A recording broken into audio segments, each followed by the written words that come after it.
राधे राधे, जय माता की भक्तों।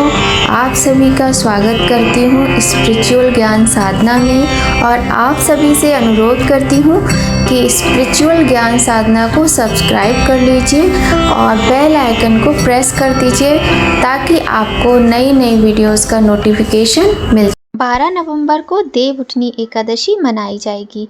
इस दिन तुलसी माता और शालिग्राम जी का विवाह आयोजन संपन्न किया जाता है।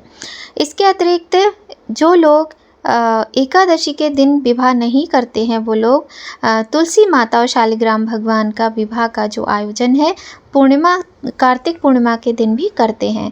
तुलसी विवाह के संबंध में कई प्राचीन कथाएं हैं। एक बहुत ही सुंदर सी कथा है, हम आपको सुनाएंगे। सभी लोग बड़े ही प्रेम से तुलसी माता की ये कथा सुनिएगा। एक परिवार में ननद भाभी रहती थी। ननद अभी कंवारी थी और तुलसी माता की बड़ी सेवा करती थी, पर भाभी को ये सब फूटी आँख नहीं सुहाता था। कभी कभी तो वह गुस्से में कहती कि जब तेरा विवाह होगा तो तुलसी ही खाने को दूंगी तथा तुलसी ही तेरे दहेज में भी दूंगी। यथा समय जब ननद का विवाह हुआ तो उसकी भाभी ने बारातियों के सामने तुलसी का गमला फोड़ कर रख दिया। भगवान की कृपा से वह गमला स्वादिष्ट व्यंजनों में बदल गया। गहनों में भाभी ने ननद को तुलसी की मंजरी पहना दी तो वह सोने के आभूषणों में बदल गई। वस्त्रों के स्थान पर तुलसी का जनेऊ रख दिया तो वह रेशमी वस्त्रों में बदल गया। ससुराल में उसके दहेज आदि के बारे में बहुत बढ़ाई हुई। इस पर भाभी को आश्चर्य हुआ और तुलसी जी की पूजा का महत्व उसकी समझ में आया। भाभी की एक लड़की थी, वह अपनी लड़की से कहती कि तू भी तुलसी की सेवा किया कर, तुझे भी बुआ की तरह फल मिलेगा। क्योंकि भाभी को अब समझ आ चुका था कि जो ननद तुलसी मैया की इतनी सेवा करती थी वो ऐसे ही नहीं गया, उसे फल मिला। लेकिन अपनी पुत्री से वह ये सब कराना चाहती थी, पर वह लड़की जो थी उसकी बहू की, तो वह किसी भी तरह से भगवान की पूजा अर्चना नहीं किया करती थी। पर लड़की का मन लगता ही नहीं था सेवा में, तो वह करती भी क्या। लड़की के विवाह का भी समय आ गया, वह बड़ी हो गई। अब भाभी ने सोचा जैसा व्यवहार मैंने अपनी ननद से किया उसी के कारण उसे इतनी इज्जत मिली, क्यों ना मैं अपनी बेटी के साथ भी वैसा ही व्यवहार करूं।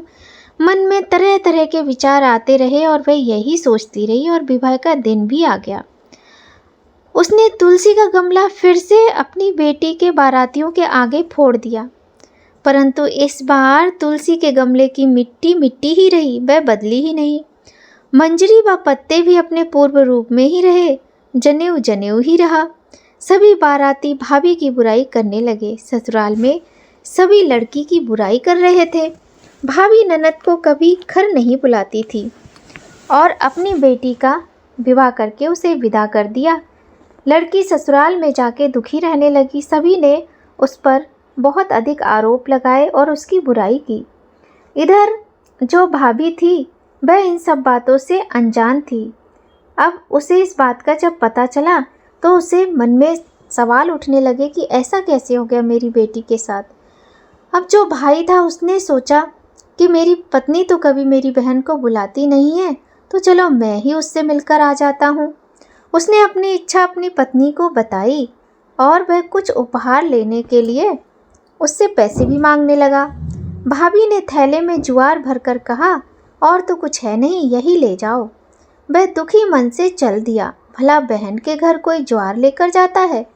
बहन के नगर के समीप पहुंचकर उसने एक गौशाला में गाय के सामने ज्वार का थैला उलट दिया। तब गौपालक ने कहा, भाई सोना मोती गाय के आगे क्यों डाल रहे हो। भाई ने उसको सारी बात बता दी तथा सोना मोती लेकर प्रसन्न मन से बहन के घर गया। बहन बड़ी ही प्रसन्न हुई और भाई का उसने स्वागत किया। इतने दिनों बाद अपने भाई को देखकर बहन की आंखों में आंसू आ गए और भाई के गले से लिपट गई। भाई ने भी अपनी बहन से रो रो कर बहुत सारी बातें की, अपने मन को हल्का किया। बहन ने तरह तरह के पकवान बनाकर अपने भाई को खिलाए। तब भाई ने कहा, बहन ये तो बता कि तेरे साथ तेरी भाभी ने इतना बुरा किया, लेकिन ये सब कैसे तेरा सब कुछ बदल गया। क्योंकि तेरे साथ किया तेरी भाभी ने, वैसा ही उसने अपनी बेटी के साथ भी किया। इस पर उसे बड़ी हैरानी हुई। वह कहने लगी, भैया ये तो बहुत गलत किया भाभी ने उसके साथ।